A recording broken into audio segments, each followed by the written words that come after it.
Good evening. Our scripture reading tonight comes from Psalm 31, verses 1 to 5, and then again from 9 up to 16, with the focus on verses 5 and 14, where the writer of the psalm, David, says, "Into your hands I commit my spirit. Redeem me, O Lord, the God of truth. But I trust in you, O Lord. I say, you are my God."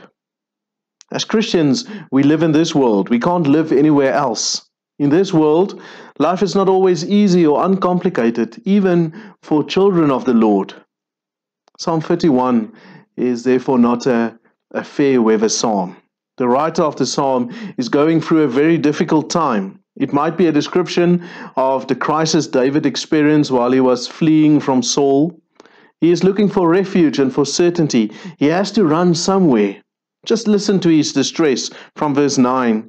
"Be merciful to me, O Lord, for I am in distress. My eyes grow weak with sorrow, my soul and my body with grief. My life is consumed by anguish, my years by groaning. My strength fails because of my affliction, and my bones grow weak. Because of all of my enemies, I am the utter contempt of my neighbors. I am a dread to my friends. Those who see me on the street flee from me. I am forgotten by them as though I were dead. I have come to be like broken pottery, for I hear the slander of many. There is terror on every side. They conspire against me and plot to take my life." Now, your distress is probably different from that which David experienced. The question is not whether your distress or my distress is the greatest, or whether we can compare it with each other. If you have an headache, it doesn't take away the pain I'm experiencing due to my stomach ache. Pain is pain. The pain we experience as believers is no different from the pain that all other people experience. Believers also experience persecution. We also sometimes experience that our bodies waste away. We also sometimes have to endure ridicule. There's only one small word that changes our distress from the distress that other people experience, and that word is "but."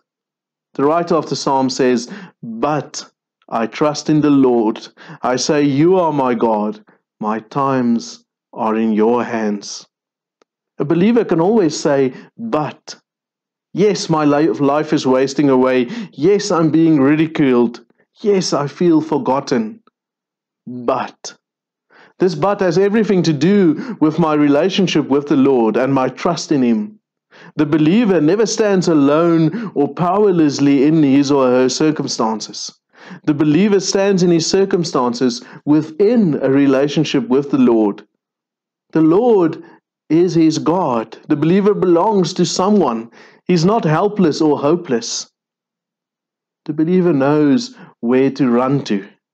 David uses several images to describe who the Lord is to him.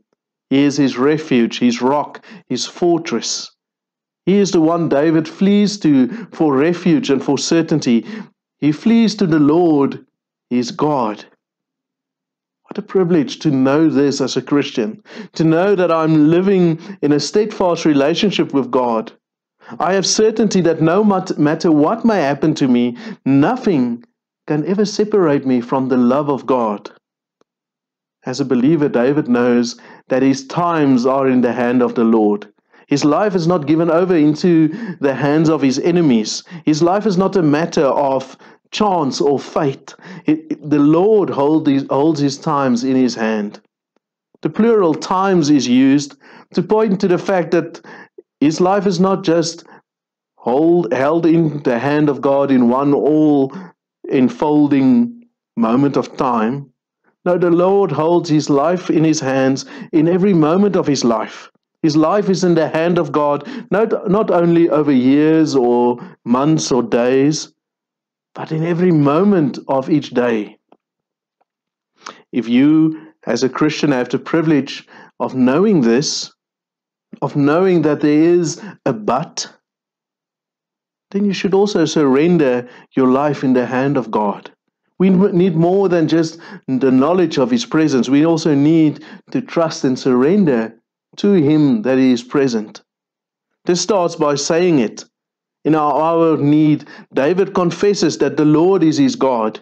He says to himself, reminding himself to not lose perspective within his circumstances, to not lose perspective in his hour of need. He also says it to the Lord, into your hands I commit my spirit. He calls to the Lord. He takes the Lord on his covenant promises. That's why he takes refuge in the Lord. He also says it to his enemies. They need to hear this. They need to know that he belongs to the Lord. He does not belong to them. He is not in their hands. This psalm calls us to honest confession of faith, to knowledge and to trust. We don't have any guarantee against strife or suffering or sickness in our lives. Yet in those circumstances, we do have the privilege of saying, but I am suffering, but I trust in you, Lord. I say, you are my God. My times are in your hands. Good evening.